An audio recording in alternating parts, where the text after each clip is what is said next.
right, so I already have my little hunk of clay that I've been messing with all day. And when you first get it, you're gonna have to wedge it. Wedging it is really important. This is what keeps it from blowing up. Christopher, you can go to the nurse, or you can pick your head up. Those are your choices. Because now I'm gonna touch clay, and if I have to poke your elbow, you're gonna get clay all over you. All right, wedging it means kneading. It's the same thing. I'm not really sure why we call it something different. If you've ever made tortillas, cookies, bread, it's the same thing. I'm gonna smack my clay down. I'm gonna push it with my palms. I'm gonna pull it with my fingers, and I'm gonna do the same thing. Push it with my palms, pull it with my fingers. Push it with my palms, and pull it with my fingers. Then I'm gonna kind of flip it the sideways. Set it back down, push it with my palms, pull it with my fingers. And the reason why you're doing that is to get out air pockets. If I have an air pocket in here, think about like if you go to make spaghetti on your stove. When you put the water on the stove and you turn it up, those bubbles go from little to big and big and bigger, right?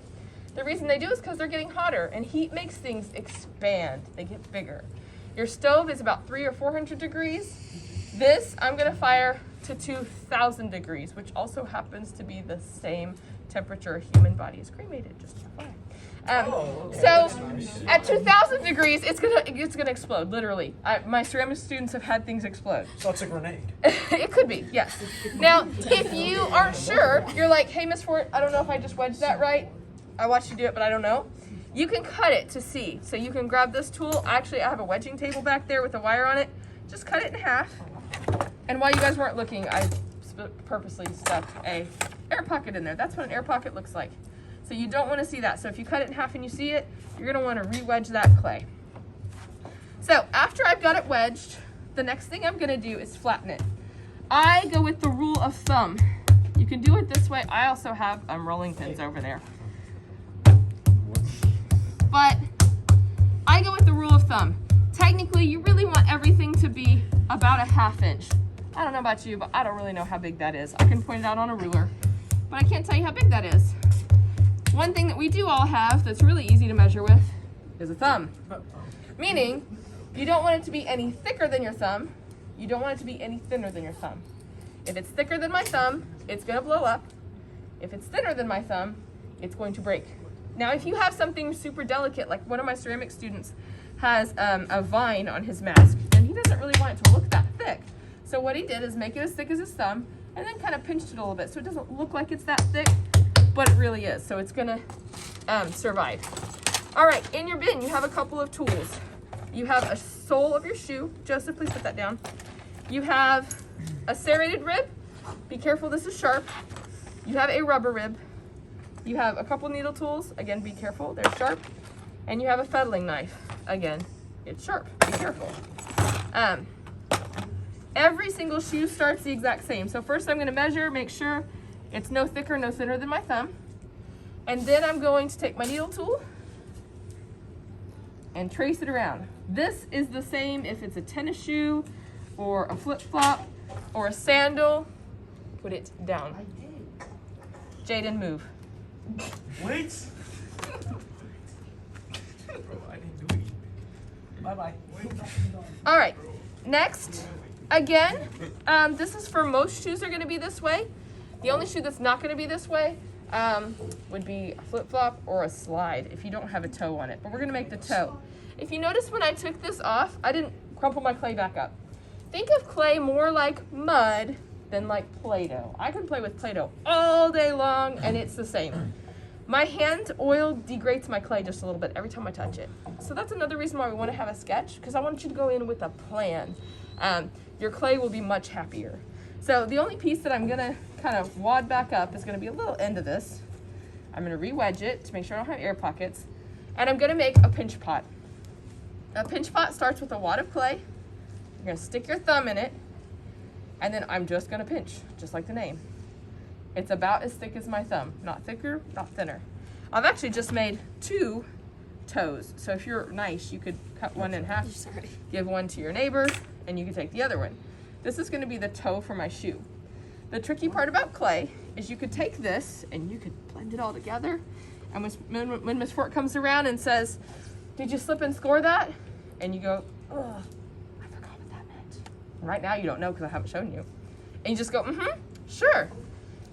You're fooling me. I'm not being sarcastic. I'm really asking you because I can't tell by looking.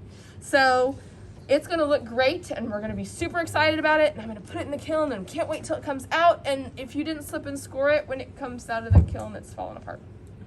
So clay is not like Play-Doh because it doesn't like to stick to itself. Like you can stick all kinds of Play-Doh together and it works just fine. Clay doesn't really do that. With clay, I have to score it, not like a basketball hoop. It means scratching. If somebody's using this tool, you can use your fettling knife, you can use a needle tool. Like you just need to make it rough, basically. So I've scored it, and I'm gonna slip it. And then I like to just take this tool and blend the clays together. You don't wanna see a line. If I can see a line, it's most definitely gonna fall apart, because sometimes they'll fall apart without a line. All right, here, if I had just a tennis shoe, I could start building my tennis shoe, or a boot. I'm gonna make a high heel just to kind of show you what that would look like because it's a little bit different. If you're doing a heel, at this point, we need to pull the sole up so we have a heel. You're gonna use a piece of newspaper. It rarely takes more than a sheet of newspaper. And when you stick the newspaper in there, you're just gonna leave it in there. Like the whole time, it just stays like that. You can even kind of use newspaper if you need for your toe. If you're worried about your toe falling down on your shoe, you can stick some newspaper in there. And you don't have to worry about taking it out. We just stick it in the kiln all together. When we fire the kiln, I don't know what temperature it burns out at, but it just returns to ash. And so it just stays in there. So this is a nice support. Wet clay is really heavy, so I don't want it to try and support itself right now. We're gonna use the newspaper to do that. So if I'm gonna make a heel, remember I can't just take a wad of clay and stick it under there because it'll blow up. It needs to still be just as thick as my thumb. One trick that I can do is take a slab of clay. A slab is a fancy word for a pancake. I just made a pancake of clay. Wrap it around my thumb. And remember, I'm gonna have to slip it and score it so that it actually stays together. Be careful because it's sharp. But now I've just made a hollow heel. It's not gonna blow up. Then I would slip and score it to the bottom here. And I'm doing it kind of fast, just because I know it's Friday. And I would score these together. So what if you're like, but I need them to look separate? I don't know, I had this one girl who was so super sweet and everything she made was like an A+, and I don't think she ever said 2 words, and she said, Miss Fort, I want to make my shoe look like it's human skin sewn together. So the way you would do that, or make it look like 2 separate pieces, is to take a little coil. I'm going to split that into 2 because I need 2 coils. Dip it in water and stick it on. And all I'm doing is smooshing one side of the coil. I would do the same thing for the other coil. This is also like how you would do lips. And I'll pick it up because I don't know everybody can see right now.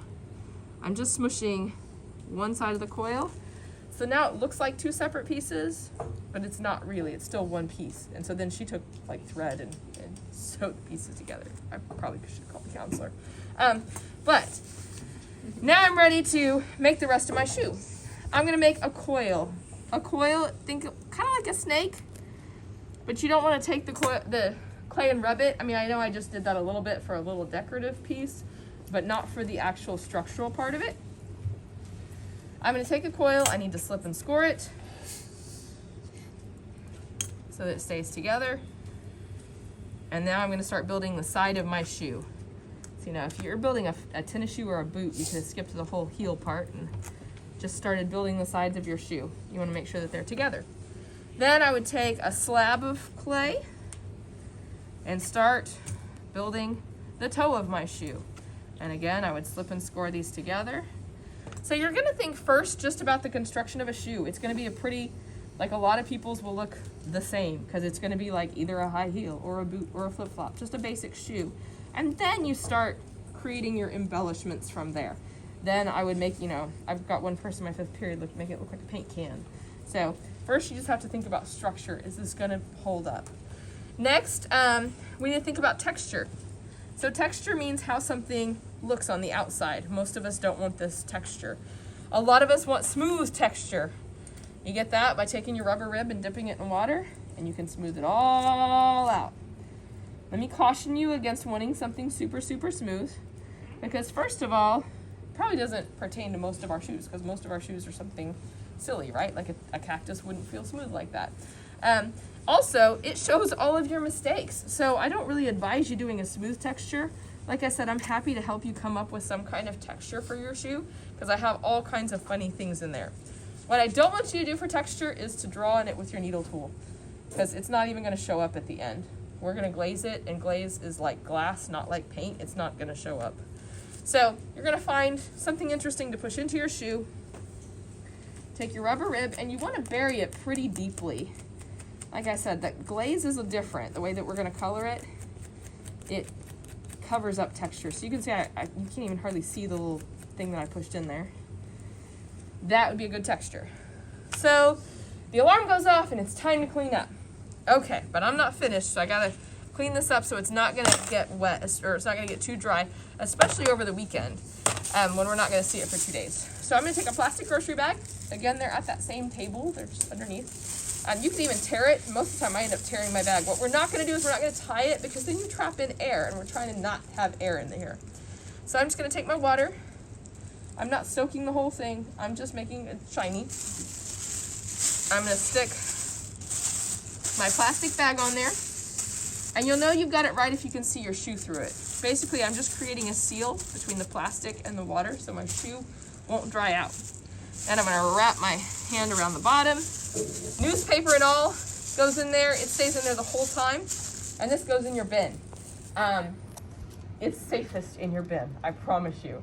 If you're making something that gets bigger, like a boot, I have a place we can put it. I have a shelf, but it's a more public area. So it's safest in your bin. And then if you're finished with it though, well, first of all, we're not going to be finished with this because this would not be a great grade. But when you're finished, you're not going to put the plastic bag on. So textures, you want to do last because your plastic bag messes them up. So if I'm finished, I'm going to stick it on this green card. I'm then going to let it dry for a couple days. I've learned here in Houston, what takes a day or two in Oklahoma takes 3 or 4 days here in Houston. It's a lot more humid. And it depends on the weather too. So like if it's dry and cold like this for the next couple days, shoot, that thing's gonna dry in like 3 or 4 days. If it rains again, it gets cool, like gets warmer where we don't have the heat on, it's gonna take a little bit longer to dry. So you'll see them disappear because I hide them in the kiln room. They get super, super delicate as they're drying. And then I'll fire them when they're dry. I have to wait until all the water's out because what's the chemical composition of water? Like H2O2 probably. H2O. What does O do in the kiln? It explodes, right? So I gotta make sure there's none of it in there. The kiln firing process takes a while. I have to start it at 7 a.m. when I get here. If I don't start at 7, it's not gonna kick off in time for me to leave. So it takes 8 hours to get to 2,000 degrees. And then even when it is at 2,000 degrees, I still can't open it up. If you've ever taken a hot glass out of a dishwasher and put ice in it, what happens? Right, it cracks because heat makes things expand. And so when it's hot in the dishwasher, that's the biggest that glass could be. And then when I put ice in it, it tries to contract. And it does it too fast. And it cracks. So if I open a kiln at 2,000 degrees and the 70-degree air temperature hits it, everything in the kiln will crack. So I have to wait until the next day. So it kicks off at 3 p.m. on a Tuesday. I can't open it until 7 a.m. on a Wednesday. And it's my daughter's favorite pastime to laugh at me as I take things out with my fireman gloves on and go, ow, ow, ow, ow, ow, ow. It's still really, really hot. So the way that we do this is a project, and then while we're waiting for them to dry and fire, we do another project, and then we come back to it and it becomes a second major grade for how you glaze it. So this project's 2 major grades, so if there's ever not a time to sit, it would be now. So right now what you're doing, you can stop that. You can stop that.